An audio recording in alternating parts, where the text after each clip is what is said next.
சிறப்பு சிறப்பு. லைவ் போயாச்சுன்னு நினைக்கிறேன். போயாச்சு தானே? வந்தாச்சா? எல்லாருக்கும் எங்க குரல் கேக்குதா? கேக்குதுன்னா ஓகேன்னு கொடுங்க இப்ப மெசேஜ்ல.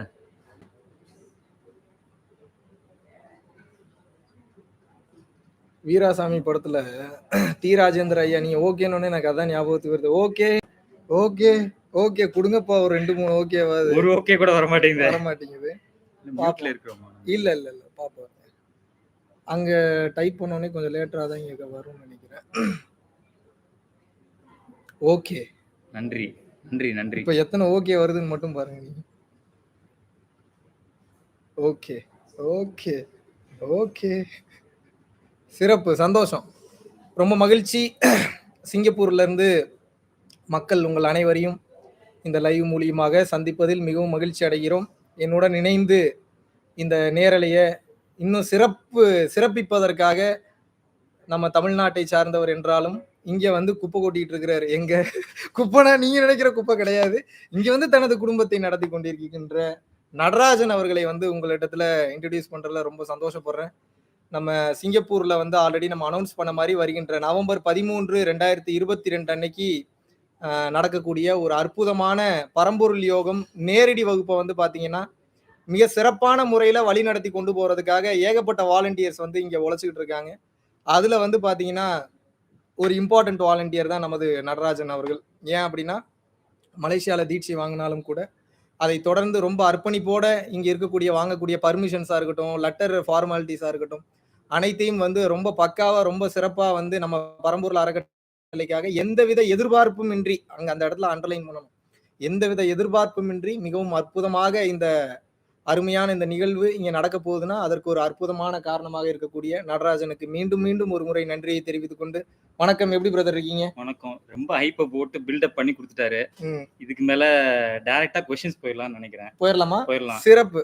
சரி, இன்னைக்கு ஆக்சுவலா எனக்கு ஒரே ஒரு இது என்னன்னா, நீங்க இமயமலையில இருந்து டைரக்டா சிங்கப்பூர் வந்துட்டீங்க. ஆமா ஆமா. உங்களோட எக்ஸ்பீரியன்ஸ் கொஞ்சம் ஷேர் பண்ணுங்களேன், ஒரு ஷார்ட் அண்ட் ஸ்வீட்டா. இமயமலையில எப்படி இருந்ததுன்னு கேக்குறீங்க? ரொம்ப குளிரா இருந்தது, ஜில்லுன்னு இருந்தது, கொஞ்சம் கஷ்டமா தான் இருந்தது. ஏன்னா அங்க இருக்கக்கூடிய சூழ்நிலை வந்து இன்னும் ஆக்சுவலா நவம்பர்ல போனதுனால ஏதோ பரவாயில்ல அப்படின்னு வந்து சொல்லலாம். டிசம்பர் ஜான்லாம் போனா ஃப்ரீசிங் கண்டிஷன் தான். இப்பவே ஆல்மோஸ்ட் அங்க வந்து பனிப்பாறைகள் அதிகமாக இருந்தது. எனக்கு வந்து பாத்தீங்கன்னா ஒரு கட்டத்துக்கு மேல அந்த சில்னஸை ரொம்பவும் தாங்க முடியாம லெஃப்ட் காலில் ஒரு லைட்டா பெயின் வர அளவுக்கு ஆயிடுச்சு. காரணம் என்ன, அவ்வளவு சில்னஸ். சாதாரணமாலாம் யாராவது போனாங்கன்னா ஒரு ஏன்னா ஆல்டிடியூட் ரொம்ப ஜாஸ்தி. அங்க ஆல்டிடியூட் ஜாஸ்தியாக வந்து பிசிக்கல் கண்டிஷன் வந்து ஸ்ட்ராங்கா இல்லைன்னா அங்க வந்து பயணம் பண்ண முடியாது. ஒரு குறிப்பிட்ட கட்டத்துக்கு மேலெல்லாம் போனோம்னா ஃபுல் அண்ட் ஃபுல் நீங்க என்னதான் ஜாக்கெட்டை கவர் பண்ணாலும் கூட அதை கடந்து வந்து உங்களோட காலில் வந்து ரொம்ப சில்னஸ் ஃப்ரீசிங் கண்டிஷனா இருக்கும்.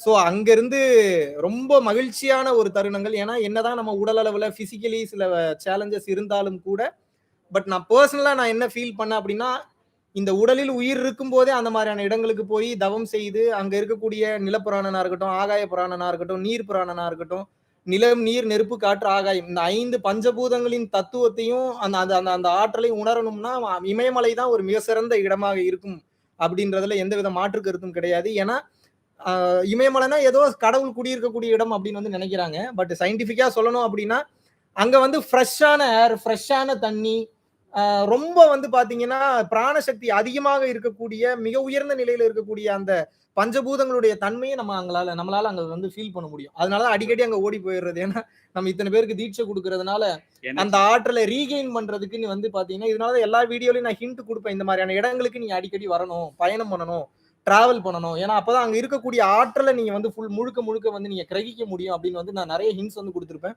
ஒருவேளை இமயமலை போக முடியல அப்படின்னு சொல்லக்கூடிய ஆட்கள் கூட எந்த மாதிரியான இடங்களுக்கு போலான்னு பாத்தீங்கன்னா ஊட்டி, கொடைக்கானல் அந்த மாதிரியான இடங்களுக்கு போலாம். அங்கேயே வந்து அவ்வளவு ஆற்றல் அதிகமாக வந்து இருக்கு. Super super. அங்கேயும் உங்களுக்கு ஒரு ஃப்ரெண்டு கிடைச்சிருக்காப்புல. எங்க சொல்றீங்க? இமயமலையிலேயே ஒரு வழிகாட்டி. அவரை சொல்றீங்களா? பைரவர் நாய சொல்றாரு. அதாவது இத வீடியோ கூட போட்டிருந்த ரீசெண்டா. எல்லா உயிர்கள் மீதும் நீ அளவு கடந்த அன்போடு இருக்கையில், இந்த வார்த்தையை கவனிக்கணும். எல்லா உயிர்கள் மீதும் நீ அளவு கடந்த அன்போடு இருக்கையில் உனக்கென்று ஒரு துன்பம் வரும்போது உன்னை காக்கின்ற வல்லமையையும் ஆற்றலையும் ஒரு சிறு எறும்பிற்கும் கூட இறைவன் கொடுத்தருள்வான் அப்படின்றாங்க. அப்படின்றப்ப எல்லா உயிர்களும் நல்லா இருக்கணும்னு நினைக்கிறோம். நமக்கு ஒரு நல்லது நடக்கணும்ன்றக்கா ஒரு உயிருக்கு நம்ம நல்லது பண்றது இல்ல, ஹெல்ப் பண்றது இல்ல. எல்லாருக்கும் உணவு கொடுக்குறோம், எல்லாரும் நல்லா இருக்கணும்னு ஹெல்ப் பண்றோம். அதுல நாய், பன்றி, கழுதை, புலி, மானு, தேனு எதை வேணாலும் வச்சுக்கோங்க நீங்க. எல்லா உயிரும் நல்லா இருக்கணும்னு சொல்லி நம்ம உதவி பண்ணும்போது என்ன ஆகும்னா, நம்ம வழி தெரியாம இருக்கிறப்போ, தவிச்சுட்டு இருக்கிறப்போ, அந்த நாய நாங்க கூப்பிடல, எதுவுமே பண்ணல. எங்கள பார்த்தோனே வேக வேகமா கூட வந்து நின்னுட்டு, அது அந்த நாய் பக்கத்துலயே அந்த ஏரியால போறதுக்கு பயப்படுறானுங்க. ஏன்னா, அது கொஞ்சம் அவ்வளோ ஒரு டெரரான பீஸ் போல அது. ஆனா, எங்களுக்கு கிட்டத்தட்ட இந்த மூலையில இருந்து 7, 8 கிராமங்கள் மலை மேல தாண்டி வந்து சரியான லாங் டிராவல் அது. 7 கிராமங்கள் தாண்டி வந்து 7, 8 கிலோமீட்டர் டிராவல் வந்து நின்னு கூடவே அந்த மலை முகடுகள்லாம் ஏறி, ஆறு மேல ஏறி, ரொம்ப கஷ்டமான பாதையெல்லாம் போய் மேல இருந்துலாம் கீழ விழுந்தா ஆல் ஸ்பாட் அவுட். அந்த மாரியான இடங்கள்லாம் டெக்னிக்கா கூட்டு போய் வழி காமிச்சது அந்த பைரவர் தான். சூப்பர். முழுக்க அங்க வந்து ஜம்தக்னி ரிஷி அப்படின்னு சொல்லிட்டு சப்த ரிஷிகள்ல ஒருத்தர் அவரு. அங்க அவர் தவம் செய்த ஒரு இடம் இருக்கு. அங்க தான் அந்த நாய் படுக்குது. வேற எங்கேயுமே படுக்க மாட்டேங்குது. அதுதான் அதோட எல்லை. சரி. அந்த எல்லைய தாண்டி அது வரது கரெக்ட்டா அந்த இடத்துக்கு நாங்க வந்தோனே அங்க இருந்து வழிகாட்ட ஆரம்பிக்குது. சோ இத இந்த இந்த ஒரு ஓப்பனான உண்மைய சொல்லல. பட் மக்களுக்கு இந்த இடத்துல நீங்க கேட்டதுனால அதையும் சொல்லணும்னு நெனைக்கிறேன். விலங்குகள் மூலியமாக இந்த சிவாம்சம் பெற்றவர்கள், ஈஸ்வர அம்சம் பெற்றவர்கள் வந்து குறிப்பா நாய் மூலியமாக வந்து நமக்கு வந்து துணையா வழிகாட்ட வருவாங்க. சப்த ரிஷிகள்ல ஒருத்தரா அவர் இருக்கிறதுனால, சிவனோட அனுகிரகத்த அவர் பெற்றதுனால, அந்த நாயோட உடம்புல அத ஆட்கொண்டு நமக்கு வழிகாட்டும் ஒரு பயணமாக அவர் வந்து கூடவே வந்தார். அத நல்லா உணர முடிஞ்சுச்சு. நல்லா நீங்க கவனிச்சீங்கன்னா தெரியும். இங்க பாருங்க, செல்லக்குட்டிங்க பாருங்கன்னா, அது மதிக்கவே மதிக்காது. ஃபோட்டோக்கெல்லாம் போஸே குடுக்காது. நீங்க நல்லா கவனிச்சிருந்தீங்கன்னா தெரியும். அது பாட்டுக்கு போகும், அது பாட்டுக்கு வரும். கொஞ்சம் ஹெல்ப் பண்ணும், எல்லாம் பண்ணும். ஆனா வந்து அந்த ஷோயிங் ஆஃப் மென்டாலிட்டி அந்த டாக்க்கு கிடையவே கிடையாது. தன்னை காமிச்சுக்கவே காமிச்சுக்காது. அது பாட்டுக்கு போகும். அந்த மாரியான ஒரு தன்மையில இருந்த ஒரு டாக். ஸோ அதனுடைய அனுகிரகமும் கிடைச்சதுன்னே வந்து சொல்லலாம். ஸோ அப்படிப்பட்ட ஒரு அற்புதமான ஒரு டிராவல் தான் ரீசென்ட் இமயமலை ட்ரிப். Super, super. நன்றி, நன்றி. ம். சோ இப்ப நான் வந்து கியர்ஸ சேஞ்ச் பண்ணி I want to go into the Paramporul foundation பத்தி ஓகே, கேட்கணும்னு டன். இப்ப நெறைய பேரு இந்த இந்த இந்த காலகட்டத்துல வந்து பாத்தீங்கன்னா, ம். காம்படிஷன் வந்து ரொம்ப ஜாஸ்தியா இருக்கு. சரி, சோ அதே மாரி ஒருத்தன் வளர்ந்து வரான்னா பொறாமப்படுறவங்க நெறைய இருக்காங்க. சரி. சோ இந்த வயசுல ஒரு என்ஜிஓ நடத்துறது சாரா சாத் ச சர்வசாதாரண விஷயம் கிடையாது. சரி. எப்படி அத வந்து எடுத்துக்கிறீங்க? அத எப்படி நடத்துறீங்க? எப்படி சேலஞ்சஸ ஃபேஸ் பண்றீங்க? நெறைய சேலஞ்சஸ் இருக்கும். ஏன்னா ஒருத்தன் வளர்றான்னா, அவன எப்படியாச்சும் அடிச்சு உட்கார வைக்கணும்னு தான் பார்ப்பாங்க. ஆமா. அத எப்படி நீங்க எடுத்துக்கிறீங்க? முதல்ல இத நான் என்னுடைய வளர்ச்சியா பார்க்கல. காரணம் என்னன்னா, அது நிகழ்த்துது அப்படின்னா, அது முன்னாடி யாரும் நிக்க முடியாது. ம். அதுதான் உண்மையான விஷயம். ஸோ என்னுடைய வளர்ச்சிய நான் என்னுடைய வளர்ச்சியா பார்க்கல. எங்கேயோ சினிமா துறையில இருந்த ஒருத்தன தூக்கிட்டு வந்து இவ்வளோ பெரிய ஒரு பொக்கிஷமான ஞானத்த குடுத்து, இந்த பாதையில பயணம் பண்ண வச்சு, இதன் மூலியமா மக்கள கனெக்ட் பண்ணி அவங்களோட வாழ்க்கைய சேஞ்ச் பண்றான். It's not a small thing. அத நிகழ்த்துது. இதுக்கு நம்ம உண்மையா இருக்கணும் கடைசி வரைக்கும். அவ்வளவுதான் என்னுடைய பொறுப்பா நான் நடக்கிறேன். அவங்க நடத்துறாங்க நமக்கு என்ன பிரச்சனை? எல்லா பொறுப்பையும் அவங்க மேல போட்டுட்டேன். நல்லது நடந்தாலும் அதுக்கு நீ தான் காரணம். கெட்டது நடந்தாலும் அதுக்கு நீ தான் காரணம்ன்றப்ப நமக்கு என்ன பிரச்சனை? பிரச்சனையே கிடையாது. இருந்தாலும் கூட மக்கள் வந்து புரிந்து கொள்ளாத மக்கள் 1008 விஷயம் பேசத்தான் செய்வாங்க. அவங்கவங்க அறிவுக்கு பேசுவாங்க. அவங்கவங்க புரிதலுக்கு பேசுவாங்க. புக் படிச்ச நாலேட்ஜ்ல பேசுவாங்க. அடுத்தவங்க கிட்ட தெரிஞ்ச விஷயங்கள பேசுவாங்க. அசிங்கப்படுத்துவாங்க, அவமானப்படுத்துவாங்க, வேதனைப்படுத்துவாங்க, காயப்படுத்துவாங்க. ஏன்னா, இது நாள் வரைக்கும் இருந்த காலகட்டம் அந்த மாரியான காலகட்டம் தான். சரி டக்குன்னு நான் ஒரு மாற்று, நான் பெரிய ஞானத்துக்கு உலகத்துக்கு வந்து நான் ஞானத்த போதிக்க போறேன்னா, புரிந்து கொள்பவர்கள் வந்து புரிந்து கொள்வார்கள். என்ன பொறுத்தவரைக்கும் இப்போ ஒரு 1.25 லட்சம் ஃபாலோவர்ஸ் இன்றைய நிலைமைக்கு இருக்கிறாங்க. 1,80,000 பேர் கிட்ட இருக்கிறாங்க. ஒரு 2,50,000 கோடி பேருக்கு மேல இது வரைக்கும் நம்ம வீடியோ பார்த்திருக்காங்க அப்படின்னா, இந்த 2,50,000 கோடி பேர் திருந்தணும்ன்ற நம்ம விருப்பப்பட்டாலும் கூட இன்னைக்கு யாருமே அந்த அளவுக்கு கிடையாது. அப்ப என்ன இந்த நான் பேசக்கூடிய அந்த பேச்ச கேட்டு ஒருத்தர் 2 பேர் முழுதாக தெளிவானாலும் போதுன்ற தன்மையில நான் இருக்கிறப்ப நான் ஆல்ரெடி ஐ மீன் பிளிஸ். ம். என்னோட இலக்க நான் பெருசா வைக்கும்போது நான் கஷ்டப்படுறேன். எனக்கு இலக்கே கிடையாது. நான் பிரசன்ட்ல வாழ்றேன்னு நெனைக்கிறப்ப எனக்கு என்ன இலக்கு? எனக்கு இலக்கே பிரசன்ட்ல வாழ்றது தான் இலக்கு. 2வது பிரசன்ட்ல வாழும்போது என்னோட எதிர்காலம் வந்து தானாகவே சீரமைக்கப்பட்டு விடுகிறது. யோகானந்த பரமஹம்சர் அதான் சொல்றாரு. எஸ்எஸ்ஒய்ன்னு சொல்லுவாங்க. அ சாரி எஸ்எஸ்ஒய் கிடையாது. அது சித்த சமாதி யோகா. அவர் இருந்தது வந்து லகரி மகாசாயர், யோகானந்த பரமஹம்சர். அவர் வழியில வந்தவங்களுக்கு தெரியும். அதாவது மகாவதார் பாபாஜி வழியில வர்றவங்க அவங்க. யுக்தேஸ்வர் கிரி. அவர் என்ன சொல்றாருன்னா, யோகானந்த பரமஹம்சர், "don't worry about your past or future. Just live in the present. Your future will be taken care" அப்படிங்கிறார். எவன் ஒருவன் நிகழ்காலத்தில் வாழ கற்றுக்கொள்கிறானோ, எதிர்காலத்தை பற்றிய பயமும் இருக்காது, இறந்த காலத்தை பற்றிய வருத்தமும் இருக்காது. பிரசன்ட்ல அவன் வாழும்போது, இப்ப இந்த சிச்சுவேஷன்ல பிரசன்ட்ல வாழ்றது நான் இப்ப பேசணும்னு நினைக்கிறேன், பேசுறேன் அவ்வளவுதான் பேசணும். இந்த நேரத்துல உட்கார்ந்துட்டு நைட்டு நமக்கு டாக்ஸி கிடைக்குமா? கிடைக்காதா? ஐயோ! நான் நம்ம ஷோக்கு வந்து ஆளுங்க வருவாங்களா? மாட்டாங்களா? இந்த மாரி நம்ம பேச ஆரம்பிச்சிட்டோம், யோசிக்க ஆரம்பிச்சிட்டோம். இன்றைய இந்த சூழ்நிலையில நான் வாழக்கூடிய தன்மையை இழந்துடுறேன். அப்ப எப்ப நான் பிரசன்ட்ல வாழ ஆரம்பிக்கிறேனோ, என்னுடைய எதிர்காலம் தானாகவே சரி செய்து விடும். மிக அழகாக, அற்புதமாக தப்பா நடக்கிறது கூட அருமையா நடந்துரும். ஓகே. அப்படி இருக்கும்போது இன்னொரு கேள்வி வருது. இப்போ ஒரு மேரேஜ் நடத்துறோம்னா, அதுக்கு 6 மாசத்துக்கு முன்னாடிலேருந்து பிளான் பண்ணுவாங்க. ம். ஸோ ஃபியூச்சர பத்தி நடத்துவாங்க. எல்லாமே what if scenario, what if சினாரியோன்னு ம். சொல்லிட்டு. அப்பன்னா அது தப்புன்னு சொல்றீங்களா? Knowledge is different, wisdom is completely different. For an example to say, இப்ப நான் பிரசன்ட்ல வாழ்றேன். இப்ப இந்த லேப்டாப் ஆன் பண்ணி பாஸ்வேர்ட போட்டு ஓபன் பண்ணணும்ன்றது நாலேஜ் தான் வேலை செய்யுது. இதுக்கு நாலேஜ் தேவை.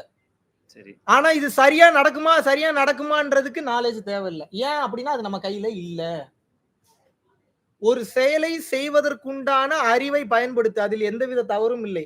ஆனால் அறிவிற்கு மீறி ஒரு விஷயம் போகும்போது அது உன் கண்ட்ரோல்ல இல்லன்னு தெரியுது. எதிர்காலம் உன் கண்ட்ரோல்ல இல்லன்றது உங்களுக்கு நல்லாவே தெரியுது. விச் மீன்ஸ் இப்ப நான் செய்யறது தான் எனக்கு எதிர்காலமா நடக்க போகுது. அதான் என்னோட டெஸ்டினியா இருக்கு. அப்ப நான் பிரசன்ட்ல கான்சென்ட்ரேஷன் பண்ணும்போது எனது எதிர்காலத்தை அதுவே சீரமைத்து விடும். அறிவை பயன்படுத்த வேண்டிய இடத்தில் அறிவை பயன்படுத்த வேண்டும்.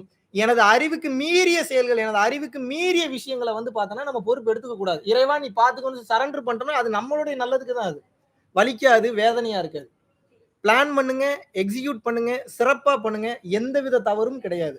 ஆனால் அத மீறி ஒண்ணு செயல்படும் அந்த இடத்துல. எத்தனையோ நம்ம லைஃப்ல எவ்வளவோ பிளான் பண்ணியிருப்போம். என்னென்னமோ பண்ணணும்னு நினைச்சோம். நடந்துருச்சா? எல்லாமே நடந்துருச்சா? அப்ப அத தாண்டி ஒண்ணு நடக்குதுல்ல. அப்ப அந்த அந்த தாண்டி நடக்கிறது தான் அதிகமா மெஜாரிட்டியா நடக்குதுங்க. அப்ப அந்த ஒரு தாண்டி நடக்கக்கூடிய அந்த மெஜாரிட்டியான விஷயம் தான் இறைன்னு நான் மீன் பண்றேன். நான் மட்டும் இல்ல. உலகமே அதத்தான் சொல்லுது. என்லைட்டன் பீயிங்ஸ் அதத்தான் சொல்றாங்க. நமக்கு என்ன கண்ட்ரோல்ல இருக்கோ அந்த கண்ட்ரோல்ல இருக்கக்கூடிய விஷயத்துக்கு மட்டும் தான் நம்ம பொறுப்பு எடுத்துக்கணும். கண்ட்ரோல மீறி இப்போ உக்ரைன்ல வார் போயிட்டு இருக்கு. நான் என்ன பண்ண முடியும்னு நினைக்கிறீங்க?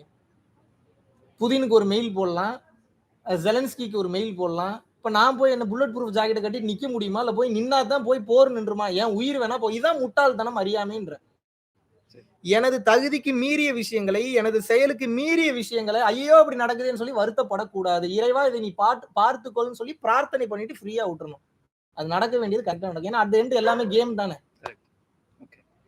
இப்போ வந்து பரம்பொருள் ஃபவுண்டேஷன்லயே நிறைய சஞ்சீவினி, வைரதேகி அப்படி எல்லாம் கொடுக்குறீங்க. கொஞ்சம் சவுண்டா பேசிங்கன்னா கேட்க நினைக்கிறேன். நிறைய சஞ்சீவினி, வைரதேகி அந்த மாதிரி மூலிகை மருந்துகள் எல்லாம் கொடுக்குறீங்க. சரி. ஸோ பப்ளிக்கோட அபிப்பிராயம் என்னன்னா, நீங்க வந்து 100 ரூபாய்க்கோ 200 ரூபாய்க்கோ வாங்குறீங்க. ஆனா 1000 ரூபாய், 2000 ரூபாய், 10,000 ரூபான்னு விக்கிறீங்க. அதோட உங்களோட கமெண்ட்ஸ் அது நல்ல கேள்விதான் பிரதர். நான் என்ன சொல்றேன் அப்படின்னா, நீங்க இன்னைக்கு சாப்பிடக்கூடிய ஒரு அலோபதியோட டேப்லெட் இன்னைக்கு நீங்க வந்து கேள்வி கேட்காம வாங்குறீங்க. அது எவ்வளவு மேனுஃபேக்சரிங் பண்றாங்க தெரியுமா? பாயிண்ட் பைசையில பண்றது 2 ரூபா, 3 ரூபா, 10 ரூபா, 20 ரூபான்னு டேப்லெட் விற்கிறாங்க. யாரோட தேவைகளுக்காக? ஹாஸ்பிட்டலோட தேவைகளுக்காக, தனி மனிதனுடைய லாபத்தின் தேவைகளுக்காக விற்கிறாங்க.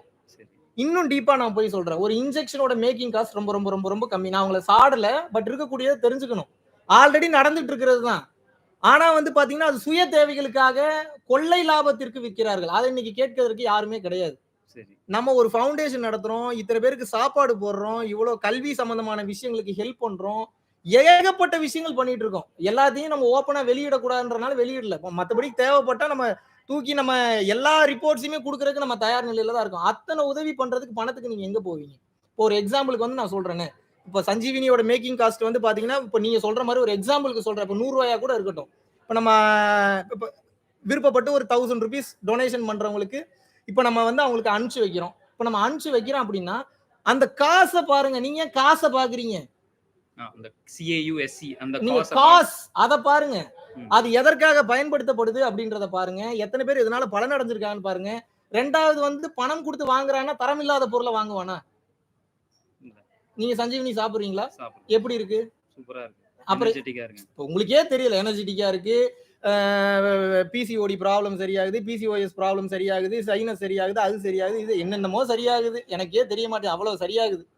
வள்ளல் பெருமானோட சூத்திரத்துல செய்யப்பட்ட ஒன்று. கிடப்புல கிடக்கக்கூடிய புத்தகத்தை பத்தி ஒருத்தரும் கவலை இல்ல. கிடப்புல கிடக்கக்கூடிய புத்தகத்தை வந்து ஃபார்முலாவா கொண்டு வந்து எக்ஸ்ட்ராக்ட் பண்ணி மக்களுக்கு கொடுத்து அது பயனளிக்குதுன்றப்போ கேள்வி கேட்கறீங்க. ஏன் இத்தனை நாளா கேள்வி கேட்கல? அப்ப கேள்வி கேட்கறதுக்கு தான் எல்லாரும் தயார் நிலையில இருக்கிறீங்களே தவிர இங்க இருக்கக்கூடிய யாருமே ஏற்றுக்கொள்வதற்கு தயார் நிலையில் இல்லையே. எல்லாவற்றையும் ஓப்பனாக இந்த உலகத்துல நம்ம பேசிட முடியாது. இலைமறைவு காய்மறைவுன்னு இருக்கத்தான் செய்யும். எனக்கு மட்டும் இல்ல, கவர்மெண்ட்டுக்கே அது இருக்கு. எல்லாத்துக்கும் இருக்கும். இலைமறைவு காய்மறைவுன்று இருக்கத்தான் செய்யும். நான் என்ன சொல்றேன்னா, வளர்ந்து வரும்போதே இது இப்படி அது அப்படின்னு சொல்லி கொதிக்காம எண்ட் ரிசல்ட்டை பாருங்க. வெயிட் பண்ணுங்க.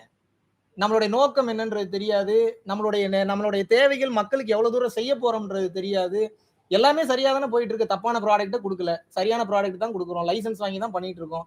வேணுங்கிற எல்லாத்தையும் பண்ணிட்டு இருக்கோம், ரெஜிஸ்டர் பண்ணி பண்றோம், எல்லாமே சரியா தானே போயிட்டு இருக்கு. இப்போ நீங்க வந்து ஒரு ஒரு ஒரு டிபார்ட்மெண்ட் ஸ்டோர் போறீங்க, இல்ல வந்து பாத்தீங்கன்னா ஒரு பிராண்டட் ஷோரூம் போறீங்க அப்படின்னா, உங்களுக்கு நல்லா தெரியும் அந்த ஷூவோட காஸ்ட் வந்து ரூ. 300 மேல தாண்டவே தாண்டாது மேக்ஸிமம். ஆனா ரூ. 2500 குடுத்து அந்த ஷூ வாங்குறீங்களே. பிராண்ட் என்ன பிராண்டடு? நான் தெரியாம தான் கேட்கிறேன். ஏன் நார்மல் ஷூ போட்டுக்க முடியாதா உங்களால? ஒரு ஒரு ஷூக்கு செலவு பண்றீங்க, ஒரு ஷர்ட்டுக்கு செலவு பண்றீங்க.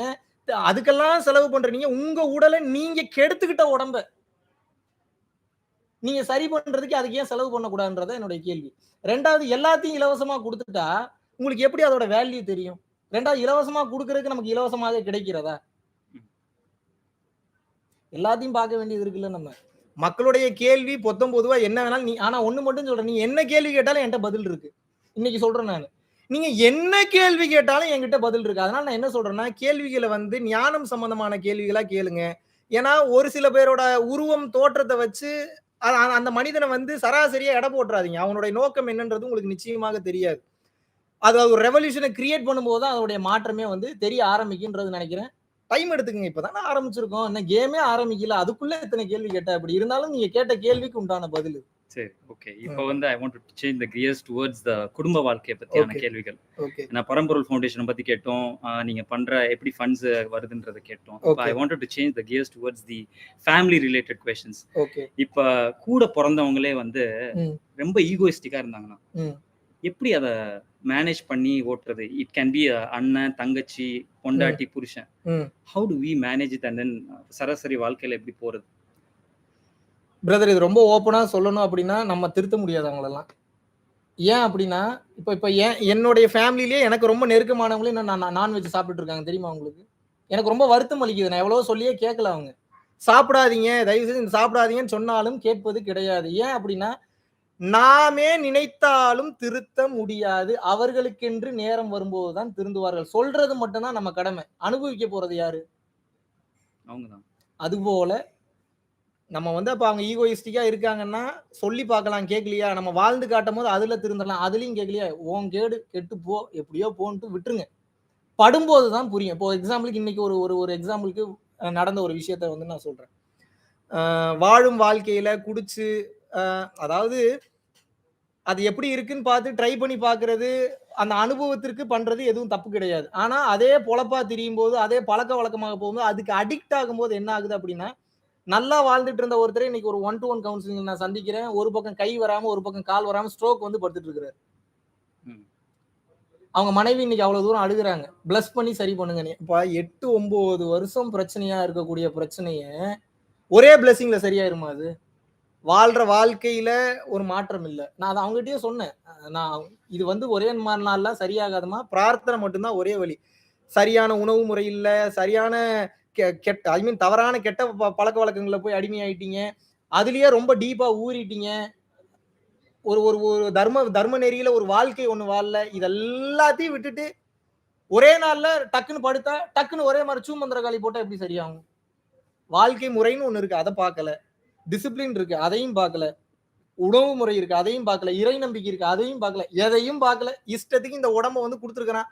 ஆடுற ஆட்டத்துப்படி நான் ஆடுவேன். அப்புறம் ஒரு நாள் படுத்துக்கிட்டேன் அப்படின்னா, என்னைய பார்த்தா எப்படி தெரியுது? ஒவ்வொருத்தரும் செய்த கர்மாவை அவரவர் அனுபவித்து தான் ஆக வேண்டும். அது யாராக இருந்தாலும் சரி. அது யாராக இருந்தாலும் சரி, இன்க்ளூடிங் மீ. ரமண மகரிஷியே வந்து பார்த்தீங்கன்னா, கடைசி காலகட்டத்தில புற்றுநோய் வந்து வந்து பார்த்தீங்கன்னா, ரொம்ப கஷ்டப்பட்டாரு. அவர்ட்ட கேட்டாங்க, உலகத்துக்கே சரி பண்றீங்க. நீங்க ஏன் உங்களுக்கு சரி பண்ணிக்க மாட்றீங்க? இத இப்பவே அனுபவிச்சு முடிச்சுட்டா எனக்கு அடுத்த பிறவி தேவையில்லன்னா, இத அனுபவிக்கிறக்கா அடுத்த பிறவி நான் பிறக்கணுன்றக்காக நான் அனுபவிச்சு முடிச்சிடுறேங்கிறார். அதுக்காக அவர் தவறு செஞ்சுட்டாரு அர்த்தம் இல்ல. அடுத்தவங்க செஞ்ச கியூர் பண்ணதுனால வந்திருக்கலாம். இல்ல முன் ஜென்மத்தோட தொடர்ச்சி. இதெல்லாம் நம்ம கால்குலேட்டே பண்ண முடியாது. எப்படி வேணாலும் அடிக்கும்.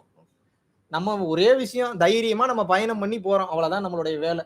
இப்ப எல்லாரும் என்ட்ட சொல்றாங்க, அடுத்தவங்கள தொடாதீங்க. அந்த எனர்ஜி வந்து இப்ப பாஸ் ஆகும். கர்மா டிரான்ஸ்ஃபர் ஆயி தொலையட்டும்ன்றேன். அப்படியாவது கர்மா டிரான்ஸ்ஃபர் ஆகட்டும். அப்படியாவது அந்த மக்கள் ஒரு நம்பிக்கைக்கு வரட்டும். அன்பை விட மிக சிறந்தது உலகத்திலே எதுவும் கிடையாது. சித்தர் நெறியை விட உயர்ந்த நெறி கருணை நெறி தான் புரிஞ்சுக்கிட்டோம்ன்ற நான். கருணையோடு ஒருத்தனை நம்ம ஆற தழுவும் போது நல்லா இருக்கியாடான்னு சொல்லி அவனை இப்படி நம்ம தட்டி கொடுக்கும் போது எனக்கு இதுதான் பெருசா தெரியும். இப்படி தொட்டா அவனோட பாவம் நம்ம மேல வந்துடும் எனக்கு கண்ணுக்கு தெரிய மாட்டேங்குது எனக்கு. நான் அதுக்கு தான் முக்கியத்துவம் கொடுக்குறேன். நான் புரிஞ்சிருக்கும். புரிஞ்சு. கிளியர். இப்ப அந்த சூழல்ல இருக்கும்போது நீங்க சொல்றீங்க ஓகே அது அவங்களோட கர்மா அவங்க அனுபவிச்சுதான் ஆகணும்ன்றீங்க. அதனால குடும்பத்துல இருக்கிறவங்களுக்கு எல்லாருக்கும் பிரச்சனை வருது, ஸ்ட்ரெஸ் ஆகுது, கோவம் வருது, தேவையில்லாத சண்டைகள் வருது. சோ அது வந்து என்னதான் நம்ம யோக முறையில இருந்தாலும் நம்மளும் ஹியூமன் பீயிங் தான், எமோஷன்ஸ் இருக்கும். அது எப்படி நம்ம கண்ட்ரோல் பண்றது, இல்லாட்டி அதை எப்படி நம்ம வாழ்க்கையை ஃபேஸ் பண்றதுன்னு தான் ஒரு பெரிய கேள்வி. ஒருவனுடைய கர்ம வினை என்பது ஒருவனுடைய கர்ம வினை சார்ந்தது கிடையாது. நல்லா நீங்க புரிஞ்சுக்கணும். அந்த குடும்பம் சம்பந்தப்பட்ட எல்லாரையும் கனெக்ட் பண்ணி தான் அந்த கர்ம வினை நடக்கும். நல்லா புரிஞ்சுக்கணும் நீங்க. என் கர்ம வினை இப்போ ஒரு எக்ஸாம்பிளுக்கு இப்ப என் கர்ம வினைப்படி எனக்கு வந்து பிசினஸ் லாஸ் ஆகுதுன்னு வச்சுப்போம் ஒரு எக்ஸாம்பிளுக்கு. இப்ப எனக்கு எங்க அம்மா இருக்காங்க, எங்க அப்பா இருக்காங்க, என் குழந்தைங்க இருக்காங்க அப்படின்னா ஒரு எக்ஸாம்பிளுக்கு சொல்றேன். இருக்காங்க அப்படின்னா என் பிசினஸ் லாஸ் ஆகுறதுனால எனக்கு வருமானம் கம்மியாகும். வருமானம் கம்மியானா இஎம்ஐ கட்டக்கூடிய பிரச்சனை வரும். இஎம்ஐ கட்டக்கூடிய பிரச்சனை வந்தா பேங்க்காரன் வீட்டுக்கு வருவான். பேங்க்காரன் வீட்டுக்கு வரும்போது நான் எங்கேயாவது வெளில இருந்தேன்னா என் குடும்பத்தை கேள்வி கேட்கத்தான் செய்வான். அப்ப என் குடும்பத்தை கேள்வி கேட்கும்போது அது அவங்க சஃபர் ஆவாங்க, அதை அவங்க அனுபவிக்கணும். அப்ப இது என்னன்னா ஒன்னோட ஒன்னு இன்டர்லிங்க். அப்ப இந்த குடும்பத்தில் இந்த லாட்டிடியூட்ல இந்த ஜென்மத்துல இங்கே இவன் பிறக்கணும் அப்படின்றது எதை வச்சு கால்குலேட் பண்ணும்? உங்க கர்ம வினையை மட்டும் இல்ல, இவனை இந்த இடத்துல கொண்டு போய் அனுபவிக்க விட்டோம்னா இப்ப ஒரு நல்ல புண்ணியம் அதிகமாக செய்யக்கூடிய ஒருவனாக இருக்கிறான்னா ஒரு ராஜா வீட்டுல வந்து புள்ளையா பிறக்க வைக்கும். அப்ப என்ன, அவன் அவ்வளவு புண்ணியம் செஞ்சிருப்பான், ராஜாவும் புண்ணியம் செஞ்சிருப்பான், புள்ளையும் புண்ணியம் செஞ்சிருப்பான். புண்ணியமும் சேர்றப்போ அந்த இடத்துல வந்து பாத்தீங்கன்னா அவனுக்கு எந்த வித கஷ்டமும் நடக்காது. அப்போ தப்பு அப்படின்னாலும் அது அந்த குடும்பத்தை சார்ந்து இருக்கிறது, நல்லது அப்படின்னாலும் அந்த குடும்பத்தை சார்ந்து இருக்கிறது. ஆக மொத்தம் நீங்க எதை வந்து தெரிஞ்சுக்கணும் அப்படின்னு வந்து கேட்டீங்கன்னா, ஒரு சம்பவம் என்று ஒன்று நடப்பது நம்மை மட்டும் சார்ந்து அல்ல, நம்மை சார்ந்த எல்லோரையும் சார்ந்துதான் நடக்கும். ஏன்னா each and every thing is interlink.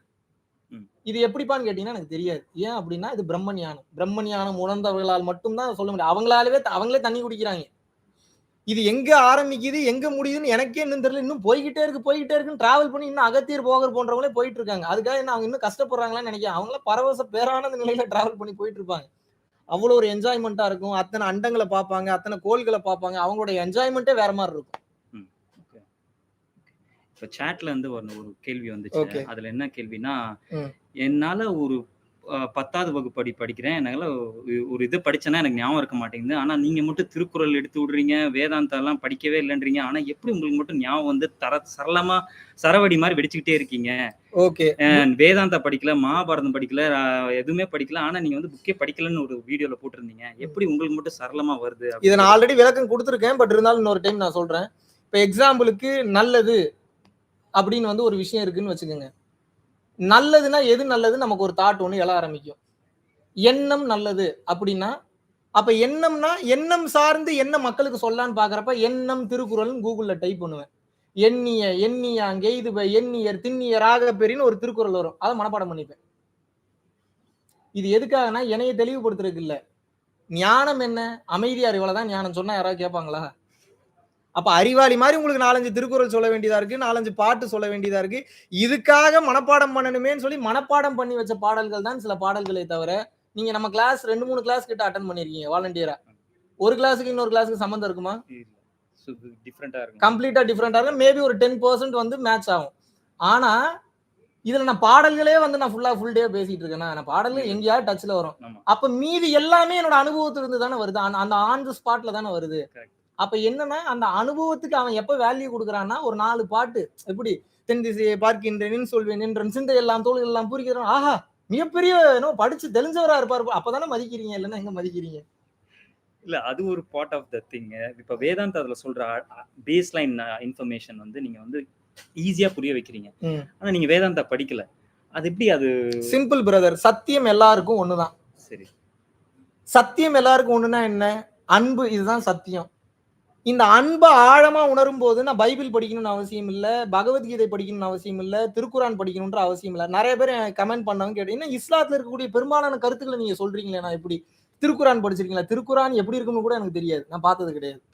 எனக்கு அவ்வளவு பொறுமையும் கிடையாது. இன்ஃபேக்ட் பைபிள் வந்து படிச்சிருக்கீங்களா? ஏதாவது சும்மா புரட்டி அப்பப்ப பாக்குறது, எப்பயாவது அது என்ன இது போட்டிருக்காங்க டக்குன்னு மூடி வச்சிருவோம். அவ்வளவு தூரம் நான் படிச்சதும் கிடையாது. அப்ப என்னன்னா உண்மையை உணரும் போது எல்லாருக்கும் கான்செப்ட் ஒண்ணுதான். எல்லா உயிர்களையும் நேசி, அன்பு காட்டு, கருணையோடு இரு அப்படி நம்ம சொல்லும் போது அது ஒரு லாஜிக்கலா கனெக்ட் பண்ணும் உங்களுக்குள்ள. அதான் ஒளியின் வேகம்னு சொல்லுவாங்க.